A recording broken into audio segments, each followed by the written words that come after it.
Very good morning. May I request those who are far at the back to come to the front so that we have a debate to start. That decade, but whether the decade met with expectations is for probably the panel to estimate. But I think there was considerable consternation and anxiety as the decade ended, with a slew of legislations now coming in, which will change the landscape of higher education, with a new authority which will be formed. Parliament has been already discussing this bill. The Right to Education Act is in place. The foreign universities' entry is more or less getting cleared to set up campuses in India. And therefore, we have great expectations in this decade too. One of the key sentences of this UPA 1 and 2 government and most of the state governments now have been about inclusive growth. So I think the higher education is also beginning to use this word inclusive in a more meaningful context. I think this panel, which is going to discuss about the flexible education practices, reflect this thinking of being more inclusive. I've seen a picture in one of the brochures related to this conference, which has underlined democratizing education.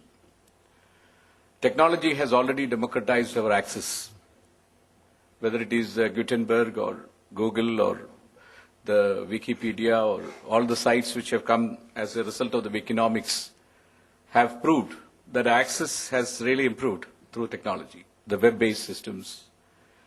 But in terms of the people, when we look at the gross enrollment ratio, which the Pro-Vice Chancellor of IGNOU would probably refer to that, the UGC report says that we are somewhere around 10% or 11%, 12%. And our expectation is to reach 15.5%. 5%, yeah.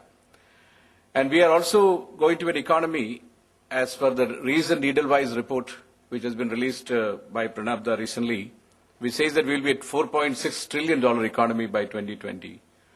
And the sweet spot of India's youth, which approximately with a median age of 29, would reach the largest number by 2050. And that sweet spot and this 2020 exploding into a superpower in terms of economy all point towards two issues, in my view. One is, how do you innovate minds and create mindsets? Two, how do you skill India's hands and create skill sets? So there are two issues, mindsets and skill sets. One, I think the National Knowledge Commission and Mr. Kapil Sibal's innovation universities, etc., is attempting to create that new ecosystem for mindset, which is innovation. It is a very hard fact that only 3% of India's 12.8 million people who join the workforce have any kind of training. If you look at the actual training, professional training is only 2%. If you add the Guru Shishya kind of learning, it may be another 8%, so it is against 10% totally in terms of vocational training systems. So there is a need for higher education to ramp up the educational access through universities if you are going by the brick and mortar principle, and the numbers have already been mentioned by Honorable Union Minister many times, something like some 6,000 universities more required or something like that. So that is simply not necessarily going to be the solution, because we have seen the ramping up of brick and mortar educational institutions. If that was the solution, the government would not have taken the rearguard action later of putting 44 deemed universities into a question mark. Now, that is not necessarily then therefore the solution. And on the other hand, we have also issues that the vocational training has become a big money maker kind of system where quality is being compromised and there is really no proper accreditation and evaluation processes in place. And many schemes are being announced by different agencies to provide skill training, which has become a laissez-faire of free-for-all of all kinds of players. Now, these two issues point to a fact that something needs to be really opened up, which is more democratic, which is more inclusive, which is transparent, which is a kind of skill exchanges and innovation exchanges which will happen, which will settle not just the iconic institutions being privileged in this century, unlike the previous, where we felt that only iconic institutions have the prerogative to quality. I believe quality is need to get democratized. Education need to get democratized, and technology will therefore play a very important role.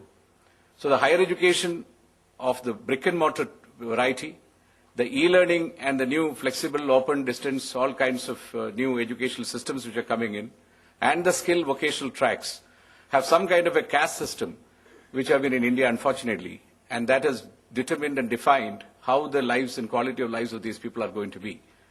If the institutions, as I put after my PhD, I put very proudly IIT Delhi, and therefore I should definitely take pride. But I believe that is not going to be the next decades ahead. We need to have people, need to have the quality education from a larger number of institutions. There is a great possibility now emerging with this 3 tracks coming into a more converging role and removing this caste paradigm which has been perpetrated by the last 50 years of Indian education to one of more inclusive higher education. I believe we have an excellent panel to debate on these issues, and I would you said you are going to introduce each one, or? Okay. So shall I request, starting with the Pro Vice Chancellor, maybe that we will start with Professor Srivatsam, and then we will go around the panels to hear about these various views. Srivatsam.